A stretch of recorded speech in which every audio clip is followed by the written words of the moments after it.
Hi, welcome to SIP. അപ്പം ആധാരം നഷ്ടപ്പെട്ടു കഴിഞ്ഞാൽ അല്ലെങ്കിൽ അതിനെന്തെങ്കിലും ഒരു കേടുപാട് പറ്റി നിങ്ങൾക്ക് ഉപയോഗിക്കാൻ പറ്റാത്ത കണ്ടീഷനിലാണെങ്കിൽ എങ്ങനെ നമുക്ക് പുതിയ ആധാരം വീണ്ടെടുക്കാമെന്നുള്ള വിശദമായൊരു വീഡിയോ ആണ് ഞാൻ ചെയ്യുന്നത്. സോ സ്കിപ്പ് ചെയ്യാതെ ഫുള്ളായി കാണുക. അപ്പം നിങ്ങളുടെ ആധാരം നഷ്ടപ്പെട്ടു, പക്ഷേ നിങ്ങളുടെ കയ്യിൽ കരമടച്ച രസീതും തണ്ടപ്പേർ നമ്പറും ഉണ്ടെങ്കിൽ നിങ്ങൾക്ക് ഒരു ബാധ്യത സർട്ടിഫിക്കറ്റിന് അപേക്ഷിക്കാം. നിങ്ങളുടെ ആ സർവേ നമ്പറും എത്ര സെൻറ്റ് വസ്തുവുണ്ട്, നിങ്ങളുടെ അഡ്രസ്സും എല്ലാം പറഞ്ഞു കൊടുത്ത് ബാധ്യത സർട്ടിഫിക്കറ്റിന് അപേക്ഷിച്ച് കഴിഞ്ഞാൽ നിങ്ങൾക്ക് ആ ഡീറ്റെയിൽ ലഭിക്കുന്നതാണ്. പക്ഷേ അത് 1985 ശേഷമുള്ള ഡീറ്റെയിൽ മാത്രമേ നമ്മുടെ ഗവൺമെൻറ്റിൻ്റെ കമ്പ്യൂട്ടർ സിസ്റ്റത്തിലൊക്കെ ലഭ്യമാകത്തുള്ളൂ. അപ്പം അതിന് മുമ്പോട്ടുള്ള, അതായത് 1985 മുമ്പോട്ടുള്ള ഒരു വസ്തുവാണെങ്കിൽ അതിൻ്റെ ഡീറ്റെയിലാണ് നിങ്ങൾക്ക് വേണ്ടതെങ്കിൽ എന്താണ് ചെയ്യേണ്ടതെന്ന് വെച്ച് കഴിഞ്ഞാൽ തണ്ടപ്പർ നമ്പർ, സർവേ നമ്പർ, ബാക്കി ഡീറ്റെയിലും എല്ലാമായിട്ട് നിങ്ങൾ പോകേണ്ടത് വില്ലേജ് ഓഫീസിലേക്കാണ്.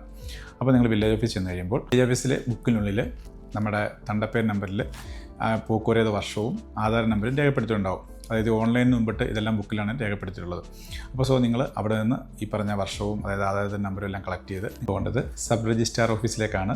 രജിസ്ട്രാർ ഓഫീസിൽ പോയി നിങ്ങൾ സെർച്ചിങ് ഫീസ് അടച്ചു കഴിയുമ്പം, അതുപോലെ നിങ്ങൾ വില്ലേജ് ഓഫീസിൽ നിന്ന് കളക്ട് ചെയ്ത ആധാരത്തിൻ്റെ നമ്പർ, അത് രജിസ്റ്റർ ചെയ്ത വർഷം, ഇതെല്ലാമായിട്ട് നമ്മുടെ രജിസ്റ്റർ ഓഫീസിലെ ബുക്കിൽ സെർച്ച് ചെയ്യുമ്പം, അതായത് ഓൺലൈനിൽ മുമ്പിട്ട് അവിടെയും കാര്യങ്ങളെല്ലാം ബുക്കിലാണ് നോട്ട് ചെയ്തിട്ടുള്ളത്. അപ്പം നിങ്ങളുടെ പേരിലുള്ള ആണോ ഈ രജിസ്റ്റർ ചെയ്തിട്ടുള്ളതെന്ന് ഇവിടെ നിന്ന് നിങ്ങൾക്ക് കണ്ടുപിടിക്കാം. അതിനാണ് പകർപ്പെടുക്കുക, അല്ലെങ്കിൽ പകർപ്പിനുള്ള സെർച്ചിങ് ഫീസാണ് നിങ്ങൾ അടയ്ക്കുന്നത്. സോ നിങ്ങൾക്കിങ്ങനെ അത് കാണാൻ പറ്റും നിങ്ങളുടെ പേരിലാണോ രജിസ്റ്റർ ചെയ്തെന്നുള്ളത്. അടുത്തായിട്ടൊരു മെത്തേഡ് എന്ന് പറയുന്നത്, അതെല്ലാവർക്കും പോസിബിൾ അല്ല.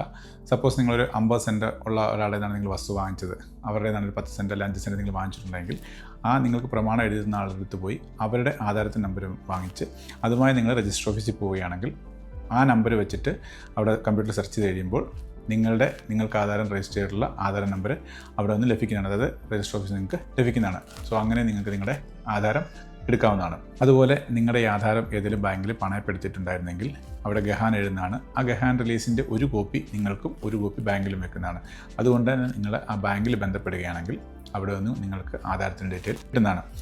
സോ ഇനി നിങ്ങൾ ഈ മുകളിൽ പറഞ്ഞ ഈ ഏത് മെത്തേഡാണോ നിങ്ങളുടെ ആധാരം ലഭിക്കാൻ ആവശ്യമായിട്ടുള്ളത്, അതാത് സ്ഥലങ്ങളിൽ അതിൻ്റെ അപേക്ഷകൾ കൊടുത്ത് നിങ്ങൾക്ക് വളരെ സിമ്പിളായിട്ട് അത് ലഭിക്കുന്നതാണ്. സോ ഇനി ആധാരം നഷ്ടപ്പെട്ടു പോയെന്നുള്ള ടെൻഷനൊന്നും വേണ്ട. ഈ വീഡിയോ കണ്ട് അതുപോലെ ചെയ്താൽ മതിയാകും. സോ ഇതുപോലുള്ള ഇൻഫോർമേറ്റീവ് വീഡിയോയ്ക്കായി please stay tuned. Aneesh Thulasidhar. By.